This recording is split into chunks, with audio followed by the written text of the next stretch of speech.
Jumpa lagi dengan Bung Yes di Rise Soccer TV. 2 hari lalu Ketua Umum PSSI Erick Thohir memutuskan memilih dirinya sendiri dalam tanda petik sebagai Ketua Komite Wasit PSSI.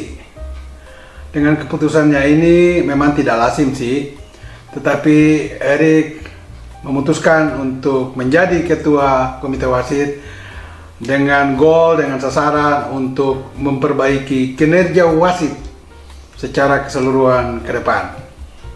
Semua teman, sahabat, rekan, jangan lupa ikuti terus analisis Bung Yes hanya di Rise Soccer TV, dan jangan lupa like, comment, and subscribe. Persoalan perwasitan ini memang menjadi salah satu masalah yang sangat serius selama ini di PSSI, karena berbagai kinerja wasit di berbagai lapisan pertandingan juga, mulai dari Liga 3, Liga 2 sampai Liga 1 dalam beberapa dekade terakhir sangat mengecewakan.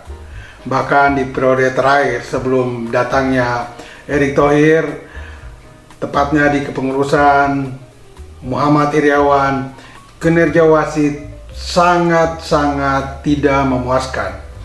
Sehingga salah satu yang menjadi target pembenahan lebih awal di periode Erick Thohir adalah pembenahan perwasitan. Dan Erick telah memutuskan dan mengambil sebuah langkah yang tidak lazim, tetapi mungkin saja tepat untuk kedepannya. Nah, kita lihat mengapa Erick mengambil posisi Ketua Komite Wasit tersebut. Padahal Ketua Komite Wasit atau Komite Wasit sifatnya adalah legislatif. Mereka hanya mengurus atau menjadi administrator, membuat kebijakan untuk selanjutnya diturunkan kepada direktur wasit atau komisi wasit untuk dieksekusi. Jadi komite wasit yang terdiri dari ketua Esko dan wakil Esko dan beberapa anggota itu hanya sampai pada membuat kebijakan, tidak bersifat eksekutor atau eksekutif, sehingga ini yang membuat perbedaan selama ini. Kalau sistem ini dijalankan secara baik, maka pasti kinerja wasit juga akan baik.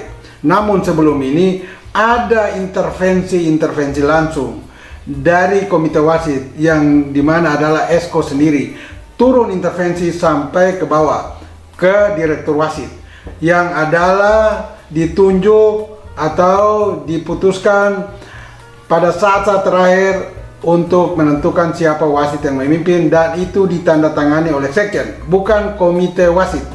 Nah, hal inilah yang mungkin sudah dibaca dan sudah didapat masukan dari beberapa pengurus lama, terutama pihak-pihak wasit, sehingga Erick mengambil keputusan ini. Dan dalam pernyataan Erick, dia ingin agar tidak ada lagi intervensi.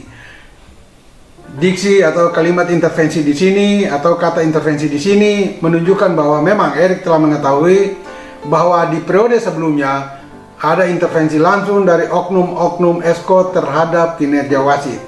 Itulah yang membuat wasit kadang-kadang sangat tidak fair play di lapangan, mengambil keputusan yang sangat bertolak belakang dengan fakta atau regulasi sebuah pertandingan. Nah, kemudian kita lihat seperti apa sih kinerja nanti. Saya katakan tadi, komite wasit hanya bersifat regulator dan kebijakan. Nah, yang menentukan siapa wasit-wasit yang akan bertindak di setiap atau bertugas di setiap pertandingan adalah direktur wasit, yang kemudian akan disetujui oleh sekjen. Berarti sekjen di sini juga berperan. Tergantung bagaimana nanti komite wasit yang dipimpin oleh Erick ini bisa bersinergi dengan sekjen juga. Karena bukan tidak mungkin setelah Erick menguasai komite wasit, di mana intervensi langsung dari Esko ke direktur wasit tidak terjadi, tetapi bisa saja sekjen yang mengambil alih peran yang sebelum ini dilakukan oleh oknum Esko, sehingga sekjen juga bisa mengintervensi langsung, memutuskan mengganti wasit A yang sudah ditentukan oleh ketua komisi wasit atau direktur wasit dengan wasit B. Nah, ini tidak boleh terjadi. Erik pun harus mengantisipasi ini, sehingga dia benar-benar akan melakukan perubahan di kinerja wasit ke depannya. Kemudian kita lihat juga ada hal lain yang juga perlu mendapat perhatian penuh dari komite wasit yang dipimpin Erik nantinya, yaitu peningkatan mutu, kualitas, dan juga kuantitas wasit ke depan.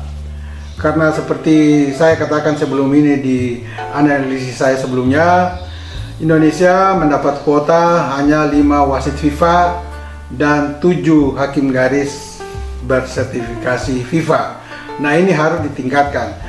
Untuk meningkatkan kuota ini tentu tidak otomatis dari 5 menjadi 6, 7, atau 8. Tetapi itu didasari oleh kinerja wasit kita di Liga Profesional, Liga 1 dan Liga 2. Jadi kalau kepemimpinan atau kinerja wasit kita sudah membaik paling tidak dalam setahun, 2 tahun, 3 tahun ke depan, ini akan menjadi penilaian khusus bagi FIFA agar Indonesia ditambah kuota. Dari jatah 5 wasit FIFA bisa menjadi 6 atau 7. Nah, ini pun yang harus diperhatikan betul oleh Erik.